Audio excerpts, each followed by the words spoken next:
beautiful people. Welcome back to another episode of the Getting Older podcast. It's a podcast where we talk about mental health, the child tribulation of trauma, but also the art of healing. I'm Ivory, I'm your host. And before we dive into today's episode, Getting Older has a milestone. Yes.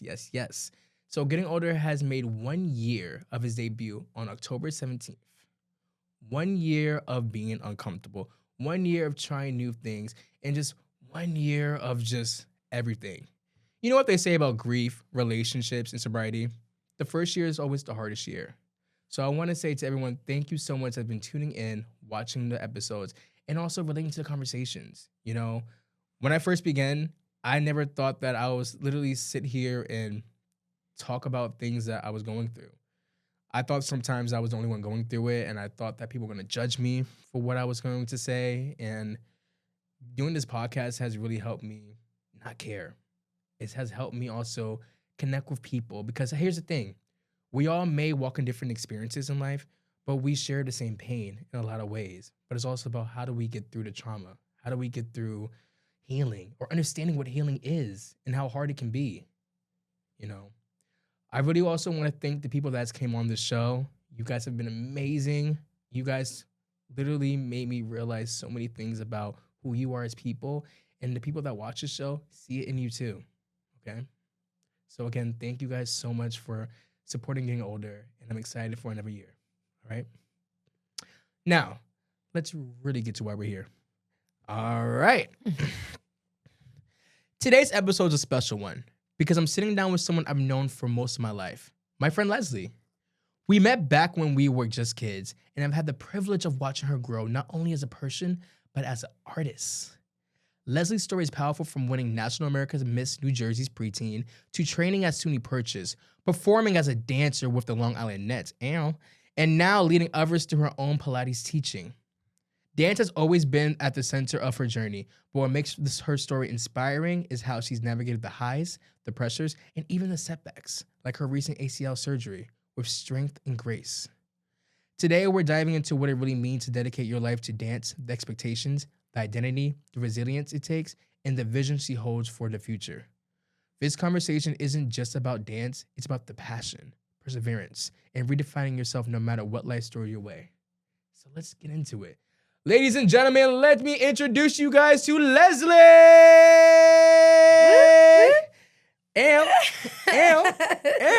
What is going on? Not much. Here. Happy Saturday. Happy Saturday. Leslie, thank you so much for coming on. Of course. Leslie, let me just say this. You know how long I've known you for? We were just talking about this right before this. Mm-hmm. Since 7th grade. I was in 7th grade. You were in 8th grade. Yeah, so I met you when you were 12 and I was 13. Yes. So 15 years exactly to this day. My God. We're old. Getting older. We're not old. That part.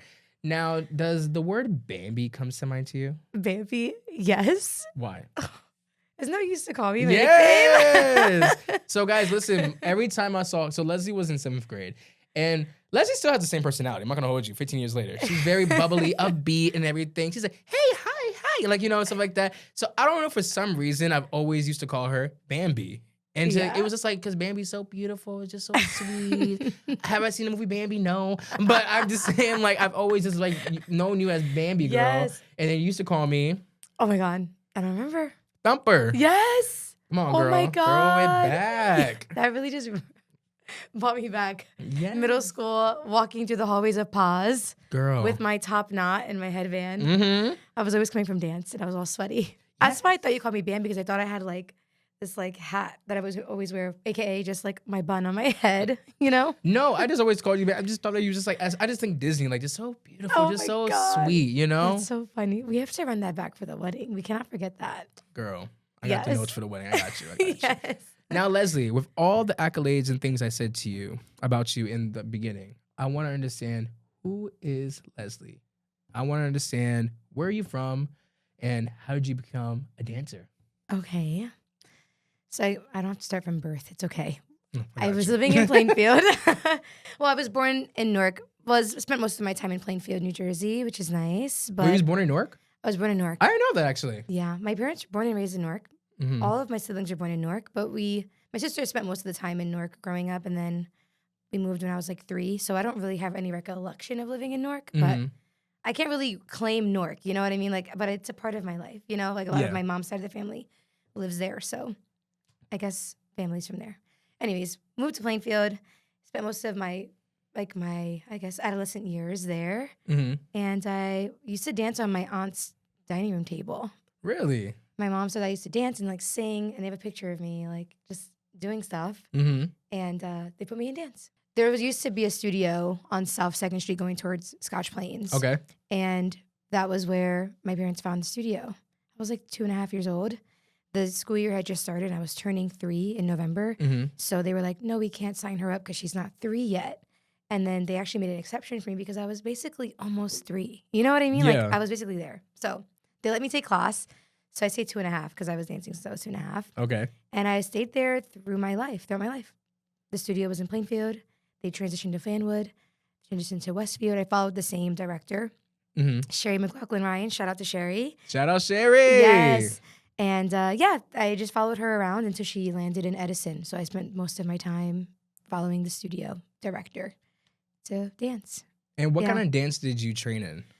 Okay, so I started with tap. Everyone always thinks I started with ballet, but I started with tap first. And I did ballet. And then I did jazz, lyrical, modern, hip hop, contemporary, all the things. And yeah, I love it. I don't know. Do you have a favorite? Yes. At this age, contemporary floor, which is more like a modernized version. I guess, how do I describe contemporary? The dancers out there, you guys know, contemporary is a very fluid form, right? Like it's kind of encompassing your artistry, and people have just kind of codified it to certain sub-styles. Okay. So I'll say contemporary floor work, but basically it's modern dance, but with a lot of floor work, like things dancing on the ground. Does that make sense? A little bit, yeah. I don't know how else to describe it to like a non-dancer. I never thought about it that way. I know, I'm like, yeah. You're like, I get it. You got it, girl. Yeah, so contemporary floor work, that's like my jam. So when I went to college at Purchase, that was when I was introduced to it, and I loved it. It's just like a fun style, specializing more in like background of like breaking, break dancing, and a little bit of capoeira. Have you heard of capoeira? Brazilian. It's like a Brazilian art form. No. Okay, it's okay. We can talk about that later. Teach me, girl. Teach me. Put me on. See. So that they just kind of merged and created a dance form, right? So that's where like contemporary floor work kind of stems from. And you'll see a lot of people dancing it in Europe more than the States. And so for me to have a professor in college that specialized in that was like everything, and I fell in love with it. Aww. So shout out to Shannon Gillen. I love her. Yeah. Now with all that, what age did you realize I want to make dance a forever thing for you? I would say middle school. Like when we were at Pause and I was starting to have more specialized schooling, like on top of my studio training outside of school. Yes, I forgot about you. You obviously, we had the dance program at Pause. Yeah. But you did a lot of things outside of Pause. Yes. That's why I always kept saying like, oh, that's the girl that dances more. Because that was something about you all the time. It's like, right, she gonna be something. She's doing a lot of things. No, but it's true though. Like any mutual friend that we have will always say, if I bring up your name, it's always gonna be dancer, dancer, dancer. Yeah. And I think that it kept me out of a lot of trouble, which we can get into later. But it was nice that I didn't know that I was good enough to dance in school and out of school. You know what I mean? Like, I would say middle school is when I was like, oh, like, I kind of like this. I guess I really love dance. It went from like recreational to like something that became competitive because I was more of like a competitive dancer at the dance competitions. And then I was like, oh, I can actually go to college for this and like study in this and get a degree in this and like keep doing this forever. It was never like, my parents they're not artists, right? They didn't go to school. And so when they look at me, they're like, wow, you're doing something really great. Like you're following your dream. You're going to college. This is super cool. But in the moment, it was like, oh my God, what am I doing with my life? Am I doing the right thing? Where does that stem from? I guess it stems from like making people proud, making my parents proud. I mean, listen, I mean, I think that's like a lot of kids. I would say almost all kids feel like that. Like when I said that, I was like, okay, I sound like a cliche, but like, no, that's true. Real. That's real. I felt like that. Like I remember, like my dad wanted me in sports so badly, and I just wasn't coordinated for it, honestly. Mhm. And I just felt like I just wanted to make him so proud of me, realize, yeah, that's my son on the basketball team. Yeah, that's my son on the baseball team and all that stuff like that. But I just wasn't sports coordinator. Sorry. Like, you know, Yeah. it is what it is. And So part I of me get was that. wondering, like, should I be more interested in like being a nurse or a doctor or being someone that specializes in like engineering or something? Like, I just was never, not that I don't respect those forms. It's just, I just didn't gravitate toward that. I was always a very expressive person. Mhm. So when I think about being a doctor or sitting behind a desk somewhere, it makes me really sad. Like, I get depressed thinking about that. So before I went to school, I had to come to a realization, like, if I'm going to do this in college, I need to do it forever. Like, this needs to be something that follows me forever, Yes. you know? So that was a big shift, I would say, between middle school and high school, especially when I got into APA. What is APA, by the way? Oh, APA, Academy for Performing Arts. Mm-hmm. Shout out to APA. By the way, Leslie was in our school for like 2 years and dipped. Literally, I was at PAS. Okay, so let's just give people the rundown of PAS, though. Okay. So it's Plainfield Academy for the Arts and Advanced Studies. Studies, right? And they had started that school, I don't know. 2009. That was the Yes. first year I went when they opened. Correct. And then I auditioned for the dance program shortly after. So I was in that school the second year of its existence. You were. So they were adding on years. 7th, 8th grade was the only ones that we had so far. And then people moved on 9, 10, 11, 12. So the very first PAS that graduated what, like 2014. 2 years before us? No, a year before us. No, No. 2014 they graduated. Correct. And then 2015 was my class and 2016 was your class. Yes. So all that to say, I left the school, not because I didn't love it there. I just found the vocational school to be a bit more established at the time, right? Like, I just didn't know. That's our nice PR answer for that, but I have my own answer for But that. you I got get what I'm I got what you saying, mean. right? No, Like, I'm getting it. No, So seriously. when I auditioned for APA, I felt like I was letting Plainfield down in a way, because I'm like, wow, like I Really? feel like I'm like helping push forward like a dance program with my friends, my peers, that I felt really like we were like starting this dance program in Plainfield. You felt like that? I did. I never knew that, Oh actually. my God, we're getting deep. And then, of course, I wanted to go to Plainfield High School because, shout out to M.A. Taylor, love him. Yes. And like, he really wanted me to go to Plainfield High as well. So like, I kind of felt like I should have stayed in Plainfield to dance in Plainfield, to like push dance in Plainfield. That's what it kind of felt like for a period of time. And then I was like, no, like if I want to do this in college, like I need to kind of branch out a bit more, and I had access to more going to school at APA.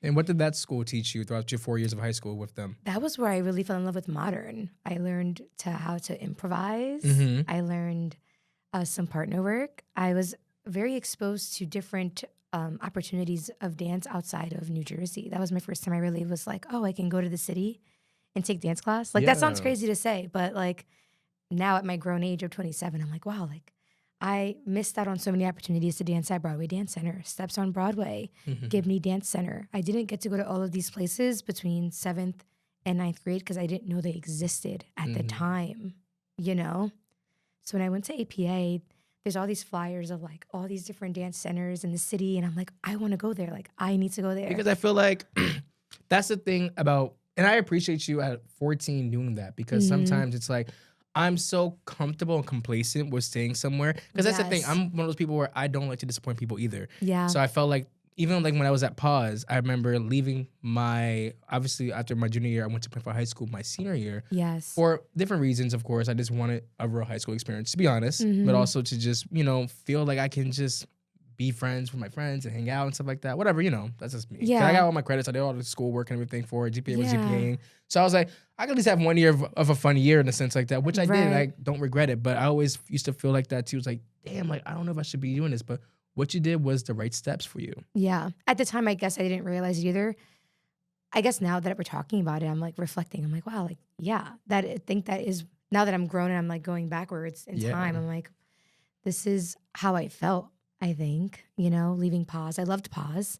I loved Plainfield High School. I cheered and I ran track there. I did all of my like intramural things like outside of APA there. Yeah. So I have a connection. I've always stayed with a connection, which I thought was really nice too. Like, even though I was somewhere else, I was still able to come back and like have my friends. I would never have continued hanging out with you. I wouldn't have met my fiance, Steven. Like, I would not have met all the people that I know, So, yeah, Okay. it worked out. That's That's all I'm going to say. It worked out. I have a question for you. Yeah. If you had to sum up your why for dancing in a single sentence, what would it be? My why for dance. I was reflecting on this when I had read this prior, And I was like, I guess it's changed with time, Mm-hmm. but I always come back to this is how I express myself. Like, if you want to know about me, come watch me on stage. Like, period. So I have a question. Are you more of like, because I feel like how I interpret art, we're both artists, obviously, in our own forms. Like for me as a photographer, sometimes I love to use a photograph tells the picture. Yes. So do you like your body, in a sense, the movement or the Yes. genre of the song to express the feeling that you're feeling? Yes. If you want to know how I feel, come watch me dance. You know what I mean? I can tell you through movement better than I can speak. That sounds so cliche, but that's really how I feel. And if you talk to any other dancers, we all kind of feel the same way, It's interesting. But speaking of how the dancers feel, you guys, the dance world often carries expectations of physical, emotional, and even professional. Which of these pressures hit you the hardest? I would say physical. How? Because like as a Latina, we can get into this too, it's a whole other thing. But as a Latina, I've always felt like I was too big to be a dancer, And that's hard because then that affects your physical and how people look at you and perceive you when you're creating movement with your body, So I always was seen as like a bit chubbier, a bit bigger. And I was like, people even want to watch me dance if I look fat, And like, obviously my perspective has changed over the past, 7-8 years, right? But I feel like the physical for me affected me the most because I would be in high school and it was like, you're never going to be a dancer. I used to hear that from some of I don't have to speak on that any further, but I used to hear that from peers, like, you're too big to be a dancer. And I was like, what do you mean? Like, I'm never going to make it kind of thing is like what I would hear. So then I was like, okay, well then I'm going to have to work twice as hard as the person next to me to show you that I can do this thing, And I guess that's where like a lot of going to the gym came from. And then I was running track and then I was trying to, make myself look fit so I can be more appealing to the eye to watch more appealing to the eye to watch when you watch me dance, So that started like in high school?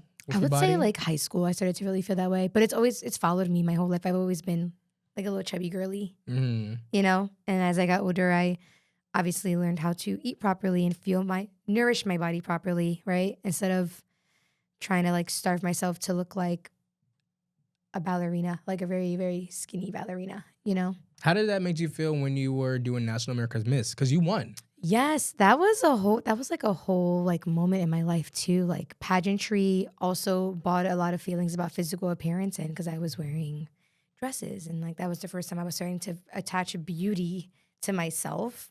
Like when you're young and you're innocent, everyone is beautiful, right? You look at other people, you're like, I'm so beautiful, I'm so beautiful. And then you get older and it's like, is this person more beautiful than me because they're wearing makeup and because they have their hair done? And then I'm like, well, I want to look like that if that person is like getting attention. You get what I'm saying? And like, it sounds so like dumb, but like, it's not dumb, but it's real though, honestly. It's so real. Because here's the thing. When you say a couple of things that like, oh, this is dumb.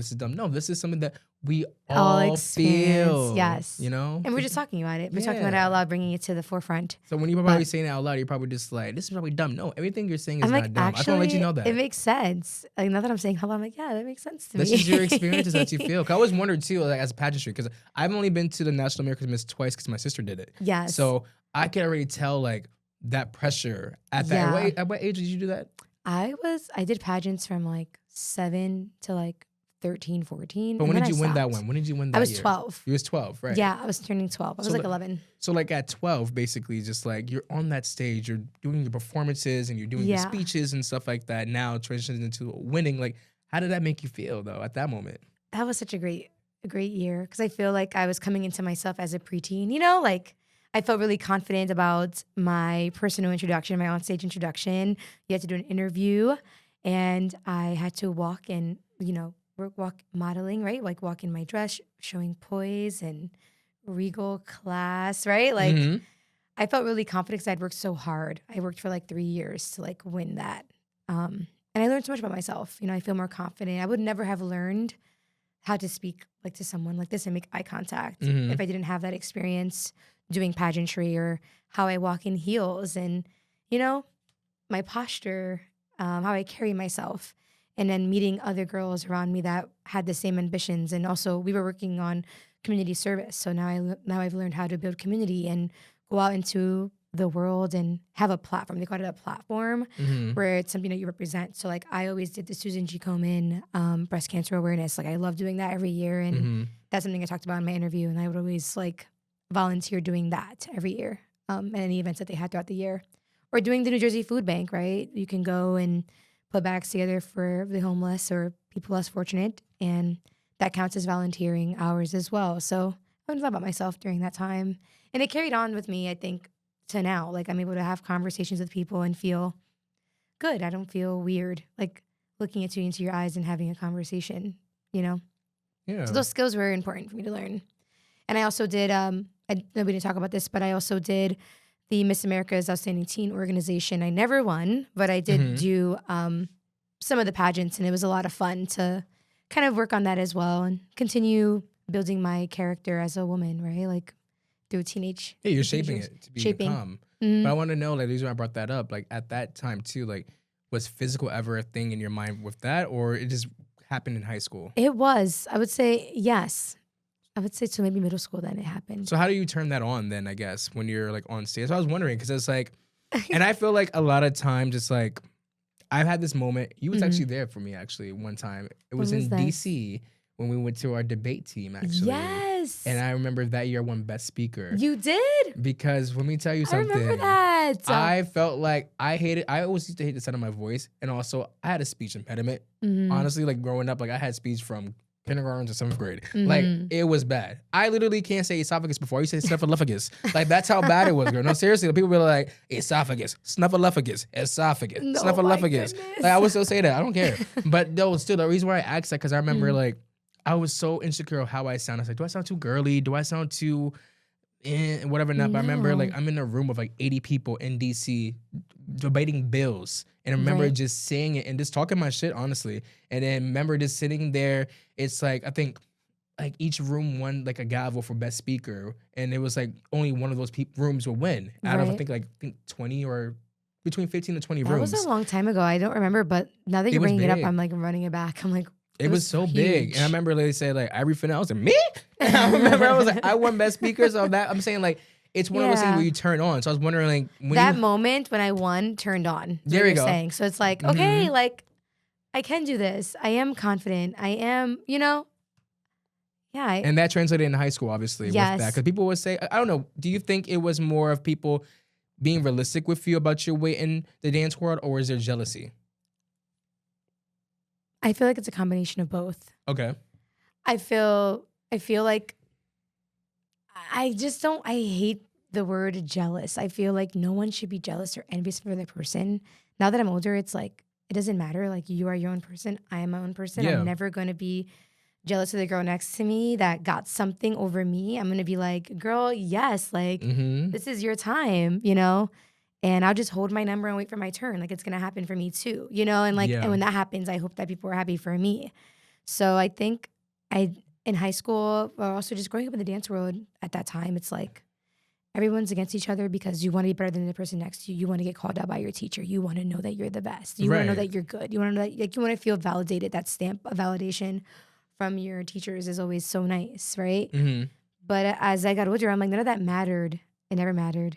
Like being yourself is always what's going to help you through, and So you staying never true grew up to as you. like a jealous person or any type of way for any No. of your peers? No.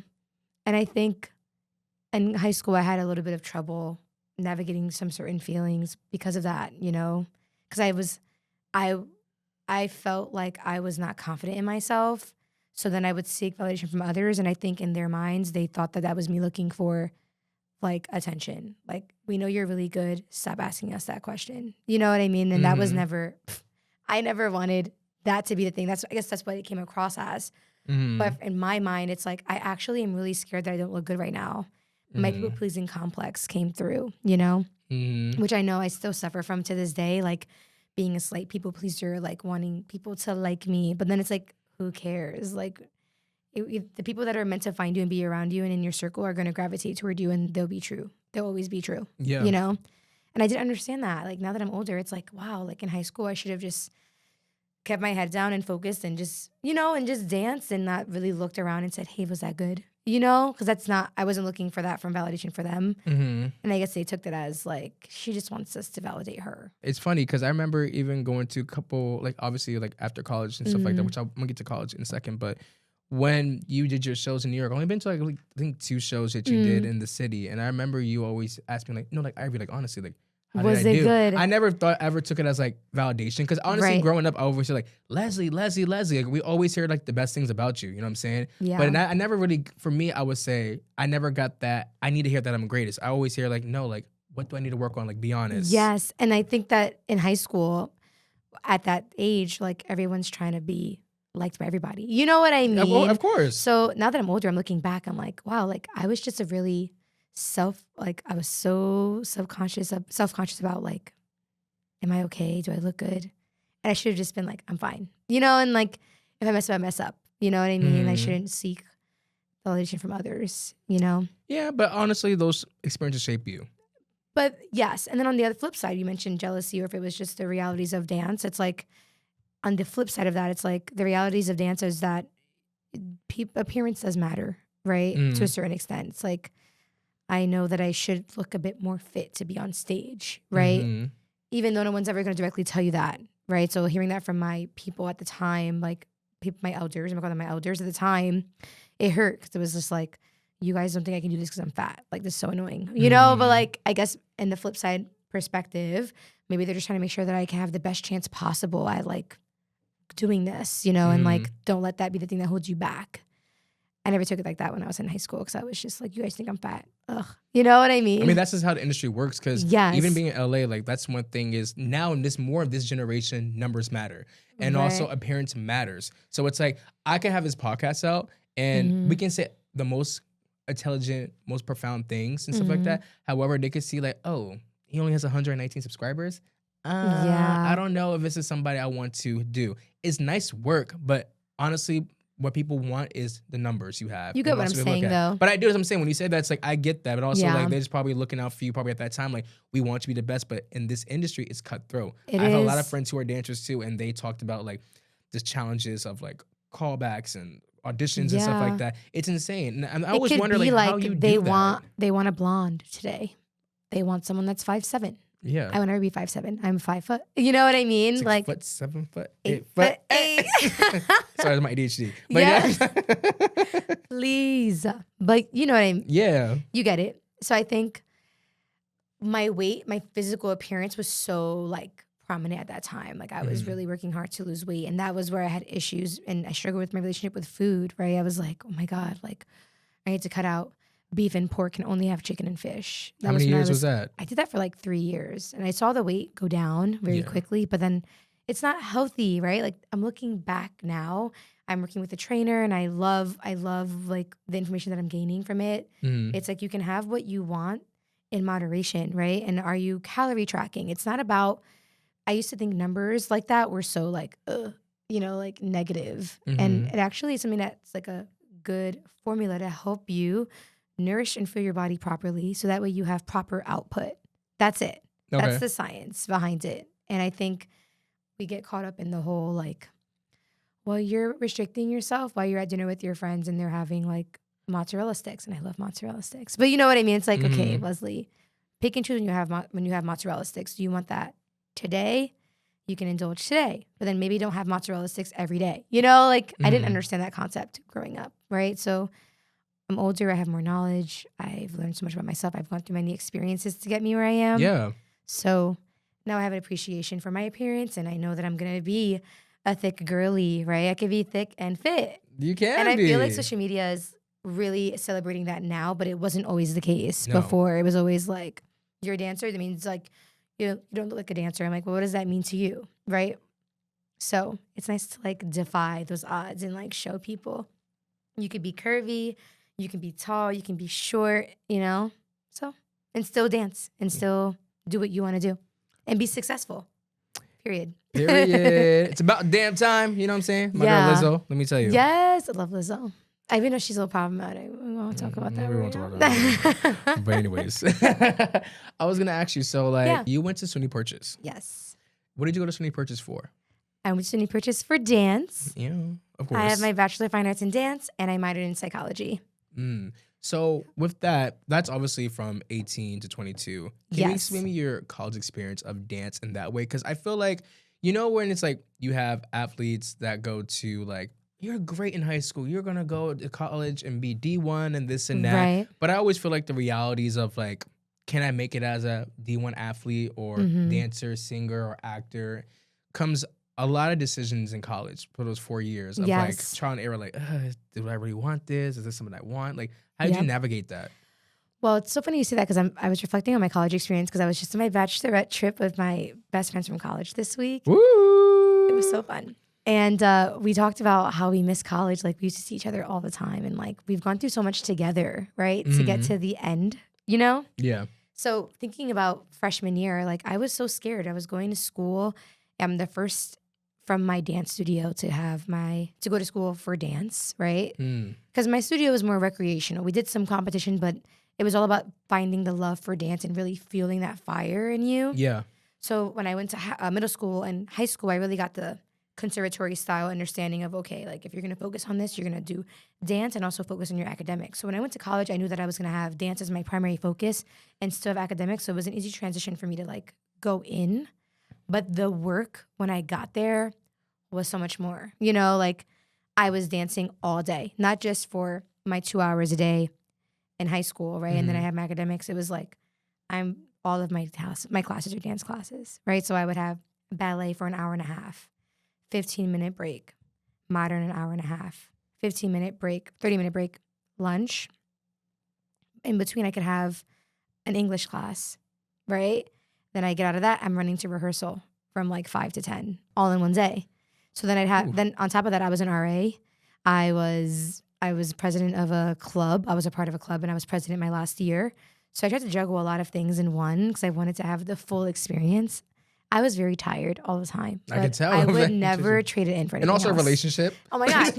and in my relationship. Yo, I'm just saying that you was doing a lot. But what I also like too for dance, where did you go in college for a semester? Oh, I was going to bring that up. So I went to South Korea. Yes. Shout out to South Korea. Junior year, I had the best experience. I was just telling Steven about this the other day. I miss Korea. Like I would give everything in this life to live there forever. Like I Get would out go. the States. It's happening. It's going to happen. Stay tuned, y'all. I won't be living here for a while. But I loved Korea. I loved immersing myself in the culture. I had a great time learning more about dance in a different way because obviously there was a language barrier. So I just love that dance is such a universal thing because I went over there and I was able to take class every day, like how I did at Purchase, right? I'd have my classes and I just had to watch the bodies move or they'd say a couple of words and I'm like, I know what this is, Like I was never lost in dance class, which is so interesting that I was halfway around the world or I was on the other side of the world doing exactly what I was doing at Purchase, just with different people and learning more, building more community there. So it was beautiful. I loved it. I love that for you. Thanks. Now, with this basically, like, obviously, like, that's the time where I feel like you guys are getting, like, scouted for, I guess, shows around that time as well, like, senior year, you would say? Yeah, so, like, at Purchase, so some schools are different, right? Okay. My school is conservatory style, so we're having 4 years of, like, concentrated dance. You're dancing in projects, you're dancing in semester. We have each semester, like, a show that people come to, and we have outside choreographers that come, and you audition for them. So they kind of give you that experience throughout your time at Purchase, right? Like you're auditioning for shows for the show and the choreographer has to choose you. And if you don't get chosen, that's a no. So how many no's did I get? So many no's, right? Right. So when I graduated school, I was never like worried about getting a no because I knew that there's going to be plenty of no's and then the yes, right? So that's a lesson in and of itself at Purchase, right? So senior year, you're kind of starting to, by then, they'd say you should have taken a couple of like summer intensives throughout your time when you're off of school. Are you at home hanging out or are you taking an intensive to build more knowledge and meet more people, to then build that relationship with a choreographer or a director to then hopefully have a job when you graduate school, right? So throughout that time, you're sprinkling in going to intensives during the week on a weekend, right, at school. Did you go to the city and take class with this special teacher that flew in from Europe, right? So that way you can build that relationship too. So you're just kind of building your network and your web, right? So that way, in hopes, senior year, you already have a job when you graduate. See what I'm saying? Okay. And it's just, like, I know some schools are different. Some schools will have, you know, an agent come in, right? So Pace University is very big on like bringing in agencies because they are more commercial style, right? Right. I would consider my program more concert dance training, where you're going to dance at Lincoln Center, Met Opera, Gibney Dance Company. You're going to dance overseas with Netherlands Dance Theater. You get what I'm saying? Mm-hmm. It's like, it's hard to explain these things because I know that you're a non-dancer. But think about, I don't even know how to relate it back. Basically going to get like an Emmy or something. Does that make sense? When you say this, I'm just thinking of High School Musical 3. Okay. when they was doing their big spring showcase, and there's someone that came obviously at the end. Okay. That's how when you said, I'm like, okay, I get it. Though. I guess like But also it's like in TV production world too. It's like if Thank you. want a world, obviously like in the serious tone, if you are doing TV production and you say they want to show your project or a short film or whatever not, you have somebody from the different studios like NBC or ABC come see your work and stuff like that. Okay, so imagine that, but like with a person coming to watch you, like an agent that can sign you. Mm-hmm. These are the people that can get you access to dancing on tour with like Chris Brown, you know? Right. Or dancing at the Emmys or at the Oscars or at the Grammys, right? Any or at the award show, VMA, whatever any not. award show, anything. So I was never exposed to that world until I graduated college because I was so concentrated on doing more like concert dance, you know, like lots of contemporary. Like that's like, I mean, I love it. That's like my thing. Yeah. But all this to say, we don't have that vibe where like someone comes and watches you and helps you get a job. You know, we kind of have to go to the trenches when you graduate school. Everyone has that year where it's like, what the F is going on, right? Mm-hmm. Trying to find yourself. You're still refining yourself when you graduate college. You kind of know what who you are, what you want to do. Yeah. But then you go through a whole nother line of experiences that get you to that yes. Whereas someone else could have had the yes right out of school, right? So everyone's different, which is kind of nice, you know? And how was your experience after college? Because you honestly, I do, one thing I do, honestly, I'll say this. This is the one thing I do feel bad about you, friend, with your college experience, your graduation. Yes, that was really hard. I graduated 2020. I literally had my senior dance performance in February. Yeah. And 3 weeks later, I was at home. It's so weird. Yeah. Finishing college from my very small room with my twin-size bed in it, you know, and trying to get my credits to finish was really hard. So how did you navigate, obviously, during that time, like after graduating? Like, how was that looking like for you with the dance world? I was really stressed out because I, in my mind, had a blueprint because I've seen so many people before me graduate, right? And I've seen so many companies that are dancing with, and I'm like, I want to do what this person did. I want to do what this person did. Like, I kind of was following some mentors that I really, really admired. Yeah. And I saw my blueprint of steps of how to like get to that thing, to this company, to this gig, right? And so when COVID hit, the whole world shut down. No one's performing. No one is no one's buying tickets to go anywhere because no one can have an audience, right? So no audience, no show. So that was hard. So what did you do during the meantime? I just spent a lot of time in nature. You know, I really tried to keep connecting with dance in my backyard, right? Like trying to keep dance alive was really hard for me. I was very depressed, I would say, for a period of time. And I ended up having to work a 9 to 5. That was my first experience working in an office and having to be an adult. So how was it working the 9 to 5? Working 9 to 5 was tragic. I have a lot of respect for people that work 9 to 5s because I was working for a gas station compliance company. I had so much fun. I had a knack for like computer work. Like I loved it. I was on the phone. I love customer service. Like really finding my personality with that was cool. But I was so depressed outside of that because I was working 9 to 5, then teaching from like 6 to 10. And then I would have to get up and do it all over again. So I never really had time to like think about how I was truly feeling because I just engulfed myself in work. But I was really sad about not dancing, like for myself. Full time. Yeah. Because it's like you're doing it, obviously the 9 to 5 is obviously to make way with life because, you know, you gotta pay your bills, your student loans and stuff like that. Yeah. But it's like, I know that like once you probably get to the dance studio, I know you're probably tired after giving your energy and your beautiful self to like 9 to 5, obviously. So when you have to turn it back on and stuff like that, I'm pretty sure I can tell it could be a little bit more draining on daunting. Yes, because I have so much passion for dance and I want the next generation to understand that you have this like a gift and you're the vessel of this gift that you receive from above, like getting really deep with that, you know? So I get really passionate when I teach dance. And yeah, it became really draining after a while because I was working 9 to 5, trying to teach. And then I was also trying to navigate life, right? Like in a relationship with my now fiance. At the time, we were like 6 years into our relationship. So that's navigating. Where do we want to live? Do we want to move in with each other? Do we want, well, when are we going to get married, right? Like, is marriage even a question at that time? Because of COVID, it's like, what's going to happen? The world is collapsing, right? Right. Will we live past this year? You know, like, so we ended up moving out. So I was dealing with 9 to 5 teaching at these studios and trying to navigate life with my life partner, you know? So that was hard, you know, lots of navigating life things. You know, I always say I remember when I moved to California, and I actually texted you this on your birthday. I don't know if you remember last year, if you do or not. And I remember, I think I just came back from LA, I think 2-3 months. And I thank your fiance. Thank you, Steven. You told me the budget. Yes, when you guys came over. We had not just me and you had a budget. I had a budget because I would be broke. But besides that, I wanted to say I always remember that night. You broke down about that. Yeah, actually. I did.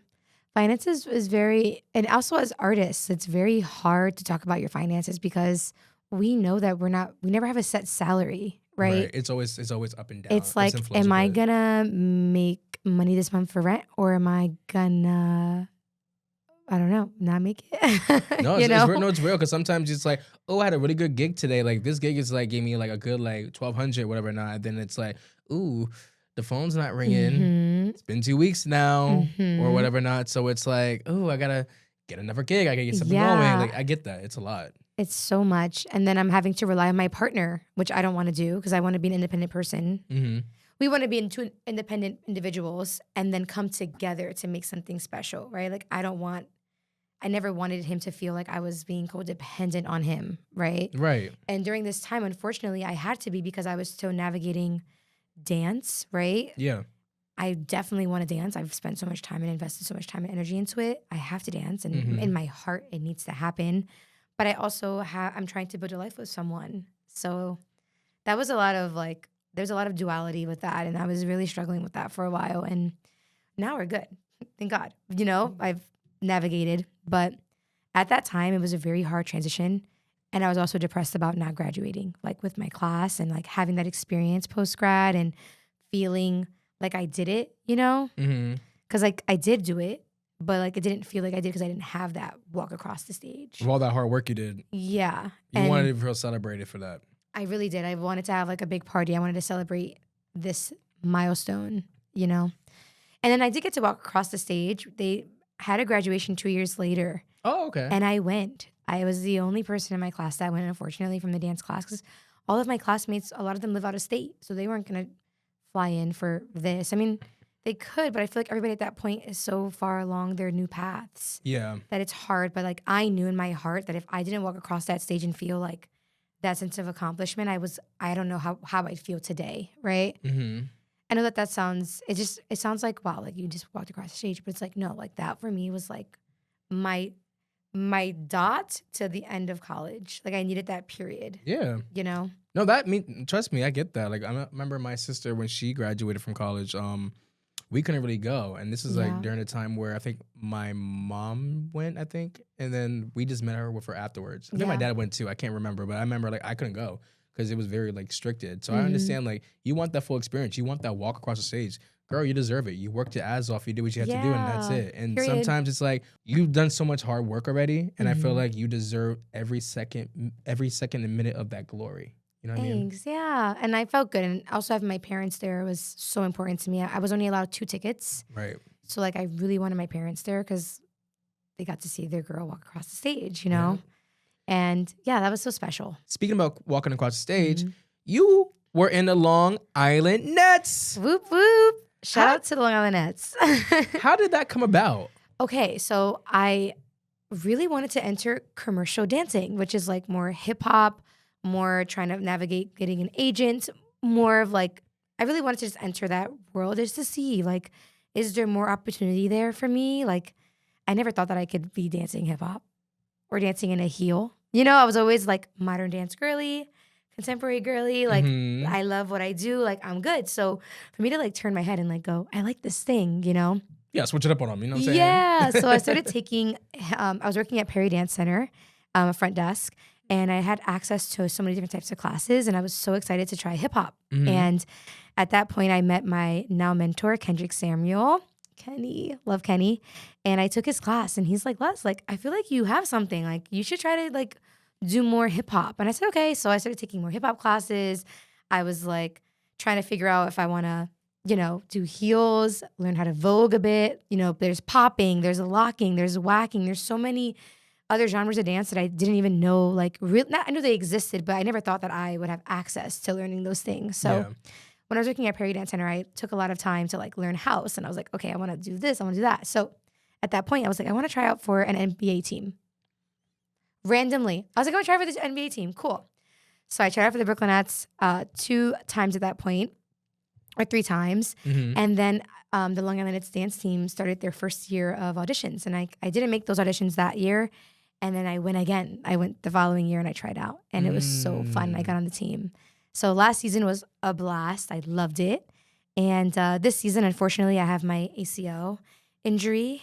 So I'm on the team, but until I'm fully recovered, I won't be able to perform. But I am doing more of like social media and assisting this year, which is a lot of fun. Okay. So exactly this past summer, you did tore your ACL. Yes. Do you mind telling me what happened and Yeah. are you okay? I was at a dance audition and my knee just kind of gave out, you know? It was so weird. It's a movement that I've been doing, like a specific move that I was doing forever. Like, Yeah. don't even think twice about it, right? And my knee just gave out. It was really sad because I thought I sprained it at first. Mm-hmm. So I was like, I'm gonna keep going. And then no, the next day I woke up and I was in like excruciating pain. And yeah, I think it's a lot of trauma. I didn't realize how much trauma I went through with that until I had surgery. And I was sitting in bed for like 6 weeks, like sad about getting injured, you know? Wait, That I won't be able to dance for a while. So wait, take it back from me if you don't mind. Yeah.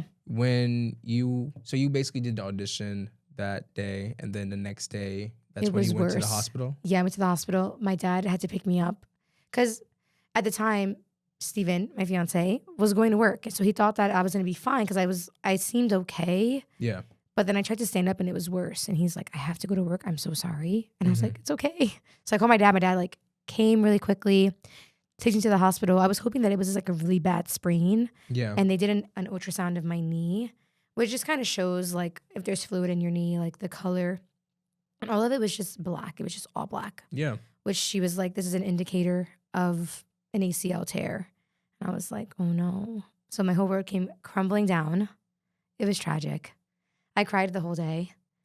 And then, yeah, after that, I had to look for a surgeon, which took about 2 weeks because I wanted to make sure that I found someone that, you know, doing some research, really making sure that it's a person that I believe in, like, their hands, right? I want to trust their hands. But I also care about the numbers, right? Like, how many successful surgeries have you had? I never thought that I would be doing that in my life, right? Like, having to look at a surgeon and, like, kind of get their stats like a football player or something, you know? So this particular doctor at HSS, Hospital for Special Surgery, he specializes in the bare implant, which is more of like a repair of an ACL instead of taking a part of your quad muscle or your hamstring muscle. Mm-hmm. They could take 3 places: quad, hamstring, your patella, right? Or they can take a cadaver, which is like a piece of pig, like a piece of ligament from a pig, to kind of reconstruct your ACL to create the new ligament. Where that would take me out for like a year from dance. I know. So that was scary because I was like, a year out from dance, like I'm getting older. Like I was hoping that I'd be doing so much more at this point in my career. Like I'm finally getting to like where I want to be, like in terms of my career, like where I wanted to like kind of be at. Yeah. So for this to happen just really like wiped me out, you know? So with this particular surgeon, he gave me the option of a repair, which I never thought was possible. But now many surgeons do it. And he kind of like pioneers this idea that you can repair your ACL with this implant that's made of collagen, like a sponge. And they put it in and it's supposed to mold and create your ACL again and seals that hole there to make it a functioning ligament. It sounds kind of crazy when I say it out loud, like this is real, but it is real, and it's in my knee currently. So I qualified for it during surgery. So that was the other risk, right? Sorry, I'm giving you a lot of information about this. It's good to know. I never knew that. So when I'm at the surgeon, he tells me, okay, I can try to repair it, but I won't know until I'm there, like until he's looking at my knee inside, which was scary. Because then I'm like, I could either be out for 6 to 9 months or out from 9 to 12 months. That's a big difference, right? Yeah. And so if there was blood flow going toward my ligament, then I qualify for the implant. But if I didn't qualify, I would have to get the cadaver or get a piece of my quad or my hamstring. Does that make sense? Like they would put another piece there. So I qualified when I woke up. When I woke up, he's like, you were able to get the implant. You should hopefully be dancing within 6 to 9 months latest. Okay. Like back at 100%. Because technically I don't lose any strength in my quad or my hamstring because he didn't take anything from there. So I'm able to regain that full strength at 100% instead of getting to like 90, you know? Mm-hmm. So that was exciting. Other bad news was that I had completely torn my meniscus, which is another part of your knee on the lateral side. So medial's like inside of the knee, like going toward your midline, and then lateral's the outside. I tore that completely. I thought it was like a partial tear that I'd be able to like recover from. But then he had to repair that because it was fully torn. So I had 2 surgeries in one, technically. Oh, wow. Yeah, which was hard because then that kept me off of my feet longer because I had to let that repair heal as well. And how long was that for you? So if I would have just had the implant, I think I would have been walking by like 4 weeks, but I didn't walk until 6 weeks. And it was because of that needing to fully heal. And what exactly were you feeling during them 6 weeks of recovery? I was really sad, but I think I spent a lot of time like reflecting, you know? What were you reflecting on? I was reflecting on who is Leslie outside of dance? That question came up again, which we just talked about from when I was in high school and college, right? And graduating college. And it resurfaced. That question resurfaced, which was really hard for me to face because I feel like I thought I had the answer, but then like I didn't, I guess. I watched a lot of TV to try to like keep my mind off of things, which I love binging shows, but like I was really watching way too much TV. I did read, which I thought was nice, like kind of enlightening and reworking my mind. And I spent a lot of time looking out the window, trying to reconnect with nature because I couldn't go down the steps. Yeah. It was weird. I was in an incubator for like 6 weeks. I felt like I was this delicate little egg, like kind of like healing, you know? Did you think that during those 6 weeks that, I'm sorry to ask this question. No, you can ask. But did you think that, did you still want to do dance at that time? That's a big question because I did think about that. And I kept telling myself throughout this process before I even had surgery, I will dance again, period. That's like, there's nothing else. I will dance again. I know that. And instead of the sadness was there. I cried a lot, but no one would know I was crying because I was fine. Like I was so happy. But when I was in the shower, sitting down, taking a shower with my fiance helping me bathe myself, like that was when shit was real. You know, it's like, I am going through the lowest of the low in my career right now. Like this is so hard, you know, but I will dance again. And it's like comma, but I will dance again, you know? And so that's kind of what I'm living by right now. And yeah, I have to keep telling myself that every day, you know. I'm now 11 weeks post-op. Ooh. So technically, right, if you think about 6 weeks, I have only been in PT for about 6.5 weeks, which is crazy to think about, you know? Yeah. So did the injury help you define yourself outside of dance, though? Yeah. I define myself as a dancer. Outside of dance. Oh, outside of dance. Yes, because now, as you know, I'm a Pilates instructor. So I've been able to really focus on that and really reconnect with my body because Pilates is something that does help you with rehabilitation, right? It's never meant, I have a lot of opinions about other Pilates studios right now, which we don't have to get into, but we can. I feel like Pilates is always meant to be a low impact, rehabilitative. Everyone calls it a workout. It is a workout, but also it's supposed to strengthen you, right? And help you with your alignment, your true alignment. You and I have different bodies. But no one's made the same. Yeah. So it's nice to like that Pilates accepts your alignment for what it is and strengthens you around that, period. And I think it's become this like very big thing that it's a thing that makes you lose weight. It's like, well, yeah, Pilates can help you lose weight if you're doing it for a long period of time and depending on what kind of class you're taking, right? Mm-hmm. So anyways, running that back to my ACL, I feel like it's been really helpful so far in my recovery process. I'm starting to really connect on a different level.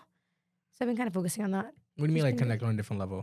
Basically just trying to slow myself down. Like movements that I thought were so easy before are very hard for me currently. Like sitting on the toilet. That was really hard for me for like several weeks. This is TMI, but like I just started to feel comfortable sitting on a toilet again, which is crazy to think because as like in our lives, like we don't have to worry about that stuff until we're really old, right? Like I'm thinking like 80s, 90s, like people don't really have to hold on to the wall to sit down. Like that was me. I was doing that at my young age of 27, right? Yeah. Like that's so scary to think about. Like, will I ever be able to sit the same? Will I ever be able to walk the same? So yeah, that was hard. I mean, it's still hard, but it's getting better each week. Now, I love following your journey on Instagram, though, with your PT journey. Yes. So can you explain to me, like, how did that happen? Okay, so in lieu of me trying to figure out how Leslie's going to cope with her emotions with this process, I was like, I think I want to document this. Like, and it's not even for anybody. Like, when people comment on my video, I'm like, oh, cool, thanks for like acknowledging this, but I'm at the point where I'm like, I want to turn off my comments because I'm like, I just want to have it as like a video diary. Just to see, though. Yeah, it's a lot of fun. I enjoy seeing that I went from not being able to bend my leg to 90 degrees from the beginning. Like I was at 0. Like I literally could not even like bend my knee a little, So to see myself week by week improve and making it fun, trying not to make it like sad, all the time, because I do go through a lot of pain. Those are the videos that people don't see. Like I do cry sometimes when I'm there because it's very painful to bend my knee. Like when you bring your knee to your chest, right? Like I can't do that still with my left leg. So it's like, it's very painful to like rebuild that strength. But then it's exciting because I'm like having to reteach my body to do things that like a baby learning how to walk again. I had to learn how to walk again, which is so funny. Like walking feels so natural and normal, but like I would literally fall over if I tried to walk the first 2 weeks. It was like, oh my God, I have to hold onto the wall. Oh my God, I have to hold onto my crutch, So now it's better. It's a fun journey. It's a fun journey. But where are you now in your journey now? You said 11 weeks out right now? Yes. So what can you do now? 'Cause recently I saw you in the gym. Yes, I'm at the gym. I'm doing squats back on the barbell with the rack. Honestly, it's just the 45-pound barbell. Currently, I can't add any extra weight because I'm now shifting my weight to one side to compromise getting up. And the goal is to be able to put pressure through both feet to stand. So I'm at that point now. And I'm at the point where I'm starting to do some lunges, like back into lunging. I didn't post about that last week. Sorry, guys. It's going to come. I just was busy. But yeah, I'm doing that. I did my first handstand. I love being upside down. So I did my first handstand last week. And yeah, like it's fun. I'm getting back into it. I'm feeling a bit more confident walking with the weights across the gym instead of needing, my fiance to bring it to me. You know what I mean? So it's nice that I feel more independent. That's what it is. I'm finding my independence again. I was very like dependent on like my mom, my godmother, my aunt, Steven's mom came, it was just, I was relying on a lot of people for a period of time to help me around. So it's nice to get my independence back in a good way. I mean, I appreciate them, for helping me, but like I was feeling so like vulnerable at that time. So still vulnerable because I'm trying to share my journey and show people that it's okay to like go through something like this and like you're going to come out okay after, even though it's not going to be okay for a long period of time. It's going to get better, like you will dance again. Like that's it. Like you are going to dance again. Yes. But I want to ask you though, with all of that going on, do you feel like, and it's so weird how I'm going to word this. It's okay. So I always wonder, Are you kind of glad that this happened? Because I feel like you Yeah. have the new mindset and the new version of who Leslie is today. Yes. It's so funny because I was talking to my coach, Kristen. I love her. Shout out to Kristen, Coach Kristen. And she told me that like, this is going to pass. Like, this is going to pass. Mm-hmm. You're going to dance again. And I feel I'm happy. She's like, we don't know why this happened yet, but we will know. Like, we will eventually know. And you will know when that time comes. And I feel like I'm on my journey to finding out what that is. Mm-hmm. But maybe that's what this is supposed to be, you know? Am I glad it happened? I'm not glad it happened. No one wants to be injured. But I am happy that I'm processing it this way, because I could be processing this very differently. Mm-hmm. And I'm choosing other. You know, like I'm choosing to not be sad every day. I'm choosing to not be depressed. I'm choosing to not let myself let go of dance. Yeah, because you have to feel those emotions. And I feel Yeah. like a lot of times, like, those are uncomfortable feelings that we have to feel. And I get it. Like, sometimes it's like, I love photography so much. We just talked about this upstairs. Like, I love to do production full time. I love this and that. But sometimes Right. it's hard with this being financially challenging at times. But I just feel like, you know, you get in your head like, do I want this? Do I still want to do this? And that? Yes. But you have to have those. It's really moments. questioning. I'm like you're asking me this. And I'm like, yeah, like I'm questioning myself. Is this meant for me? Am I supposed to be doing this? It's like, if you want it, then yes. That should be the answer. And there's no timeline on how to get it to it. Yes. Because a lot of times you feel like, I just did a year of this podcast, and it's like, I'm proud of my 119 people that subscribe. Let me Shout tell out you, to them. because you guys are honestly the best for that. I have to say that. But Yes. really, just like at the same time, it's like, I'm not here to be like, okay, like, how do I have to do this? Do I have to talk about like politics? Do I got to talk about sex or whatever or not? Or go back into my old days of partying? Do I want to bring those stories up? No, I make evergreen content. So for me personally, it's just like, I'm not going to compromise. I'm going to say to what I have to do. Of course, different ways of doing that avenue. But at the same time, it's like, I'm not going to be like, give up. Right. And that's the thing about you. I feel like we're going to have setbacks in life, but this is preparing us for our biggest comeback. Period. And we can have multiple comebacks because who we are, yes. we that bitch. Period. Now, you brought us up earlier, Pilates. How did you get into that? Because I have to tell you this, though. You really inspired me so much with your Pilates. No, I really have to tell you this. Oh, yeah. Because when I finally did your one class, and I have to say, like, you would think, if you ever seen Pilates, you would think, like, it's easy. This is whatever. Everyone this says and that. Pilates is not easy, okay? Pilates Bitch, is not easy. My gut was not loving it. But it was like the way you do it, the way you're like, okay, guys, we are ready to do this and that. And like your voice was like, you weren't breaking a sweat with it. Like, how did you get into that? Sorry. I have to let you know that. So running it back to college, because everything is connected to like what I learned in school. Mm-hmm. They teach you a class about, there's a class that prepares, like senior year, they give you like a class for a semester that's just kind of preparing you for life outside of school. Yes. Right? I forget the class in this moment, but it'll come back to me. And we talk every week about different things. It'll be like, do you want to work for a nonprofit? Do you want to be a fitness instructor? Mm-hmm. Do you want to work more on the stage managing side? Right? Like, those are, I mean, in that moment, you don't want to hear about that stuff because you're like eye rolling, right? But it's like, you have to be realistic about your options. Like, if you want to stay in the arts, these are the ways that you can stay connected, right? Yes. Outside of dance, along with dance. This could be like, I could be dancing in a company and then helping with production at night somewhere else. You know what I mean? Like, I could be doing that. Or during the day, I work at a nonprofit for the arts, and then I go to rehearsal. So that was a way that they try to give you a blueprint on how to navigate your life so you can keep making money and not feel that pressure of like, am I going to make rent, right? So that's really, it's a really great class. So at that time, I learned about Pilates in school. I learned about gyrotonic, and I learned a lot about athletic training through my athletic trainer at school, who would, oversee all the dancers. Whenever we had injuries or some aches and pains, we would go there to kind of, do that. Or we also had, we had anatomy class, which kind of helped us understand the body more in relation to dance. So I had a lot of things that kind of helped me come to this realization of Pilates, but I knew that Pilates required money because I have to pay for a cert. So during COVID, when COVID hit, I had mentioned to Steven. Guys, Steven's my fiance, by the way. I know I keep saying fiance, Steven. Steven was on the podcast. We call him Steven over here. Yes. And at the time, I was telling Steven, like, I don't know what I want to do. Like, I don't want to work a 9 to 5 anymore. Because at that point, I had worked at a gas station compliance company. I worked for a law firm.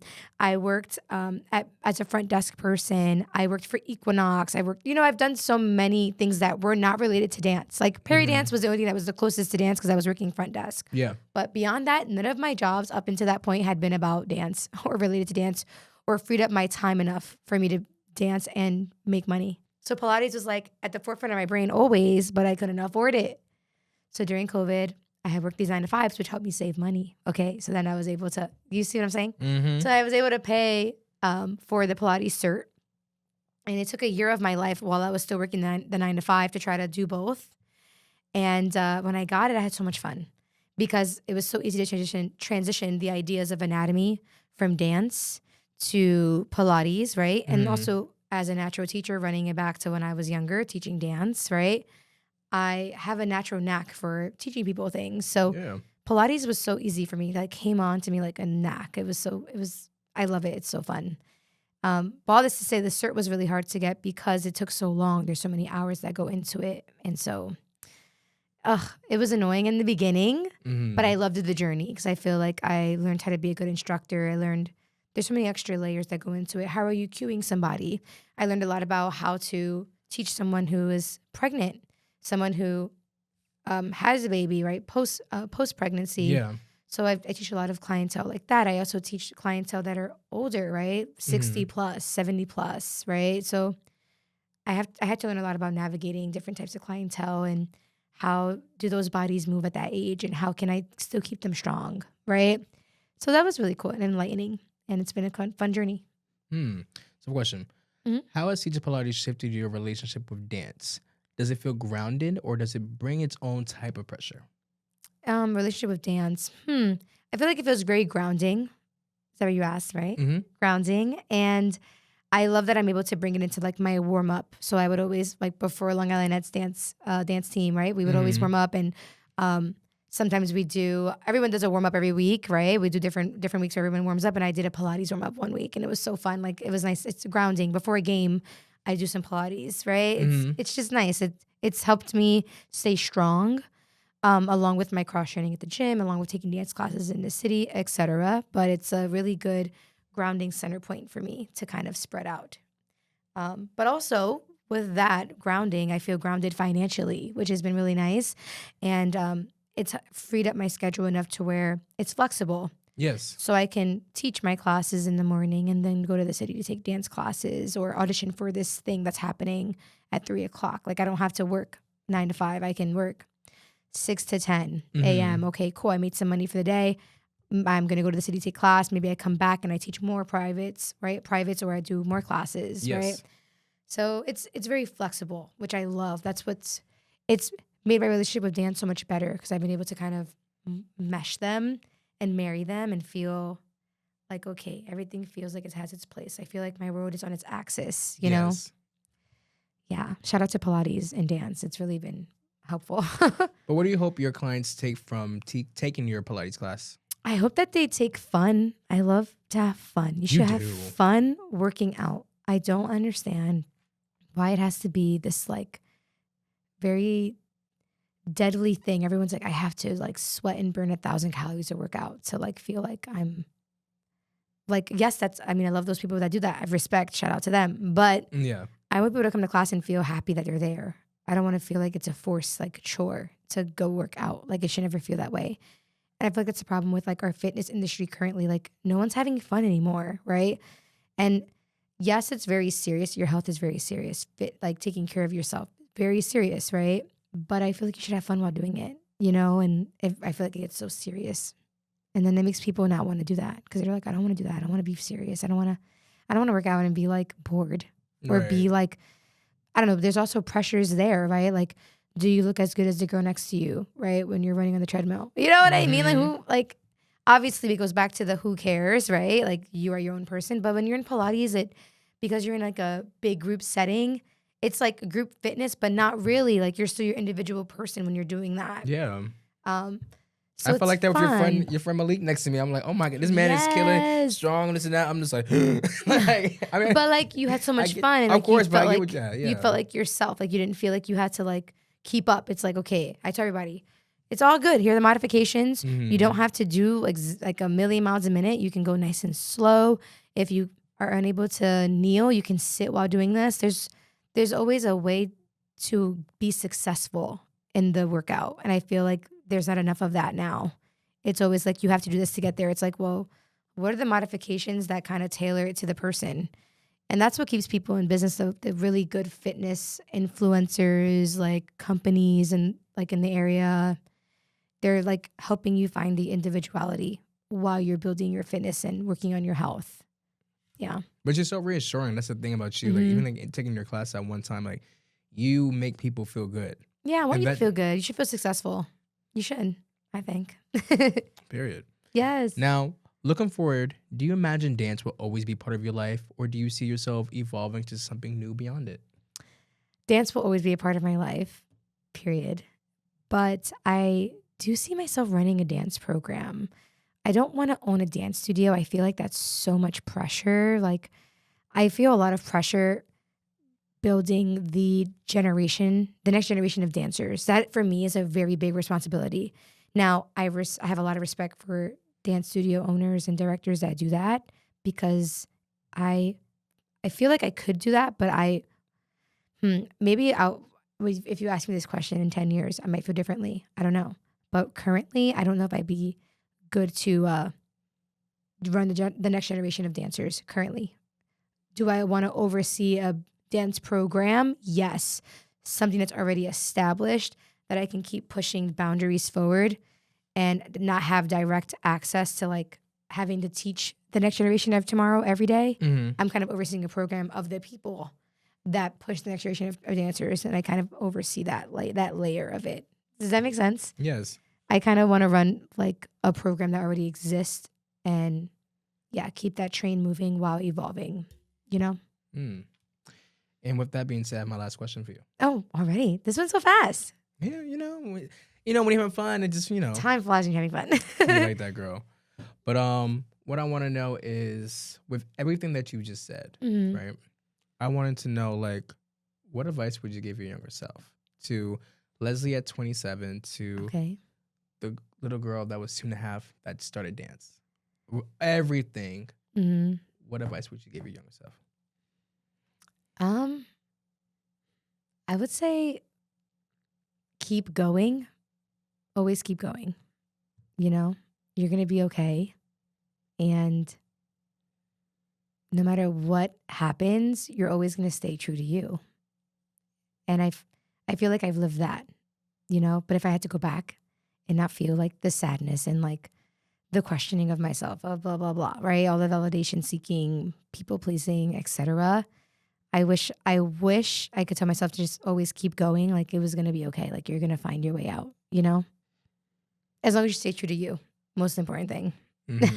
And I hope that moving forward, you bet on yourself. Yes. Because let me tell you something, and I say this to you all the time, and yes. I do believe it. I would love to see you more in these spaces. I feel like you have a voice, you have a story, you have experience. And I understand that sometimes people don't always have to see what happens behind the scenes and stuff like that. But I feel like with what you do and the way your personality is, the way you uplift yourself and others around, like you uplift me a couple of times in this conversation. Yeah. What you said, like, thanks, it's important. And I hope that we get to see more of you in these spaces because you deserve to. You're a star. You know that. Thank you. But you are. I don't want to cry. Stop. No, but I'm just saying, but like, you have to. Girly. No, but like I get you don't need a validation of it, but I'm just saying like when I see you, I'm saying like you might say this, you know what I'm saying? Yeah. So like for me, it's just like I always want everybody in my life to do the best. And like I said, when I wanted to go back to that story of when I was in Belleville watching you be upset at that time and really be like, I need my dance. And then I remember you on the Long Island Nets. And then I remember texting you last year on your birthday, like, yo, like I'm so proud of you that you just because that's the thing. People don't see what we go through. Yes. And it's one of those things where it's like social media always keeps saying, it's a lie, it's fake, it's whatever. But at the same time, like you really made things happen for yourself. And with Pilates, and you're also getting married next year. Yeah. It's just like so many great things are happening. Yeah, we have a few setbacks, but again, the comeback is real. Major comeback loading. Stay tuned, y'all. It's happening. It is already happening, and I'm proud of you, Leslie. I love you too. Thank you. Girl. I love you.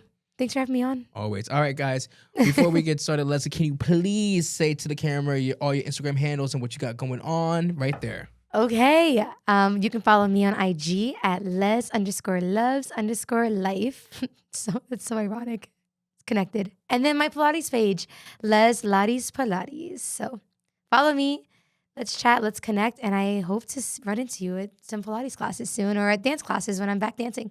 All right, guys. Thank you guys again so much for tuning into another episode of Getting Older. We have Leslie. Whoop, whoop. Everything Leslie said is going to be in the link in the description below. Thank you guys again so much for watching and supporting Getting Older. And please comment with anything you like from our conversation today. Again, we're on Spotify, Apple Music, we're on Amazon, and so much more. Again, thank you guys so much. Leslie, I appreciate you for coming on. Love you, I. Love you too, Here girl. for you a long time. You know what I'm saying? And I'll see you guys on the next episode. Bye! Look who made it on the client wall. Me. Hey, y'all. It's been a minute since I've posted about my progress, but please know I'm about to give you guys the updates on week 10, 11, and 12. As you can see, my bending has improved significantly. I am now in the 120s, guys. Yes, like so hype about that, which means that I'm able to continue strengthening with my increased range of motion. We introduced some single leg bridging.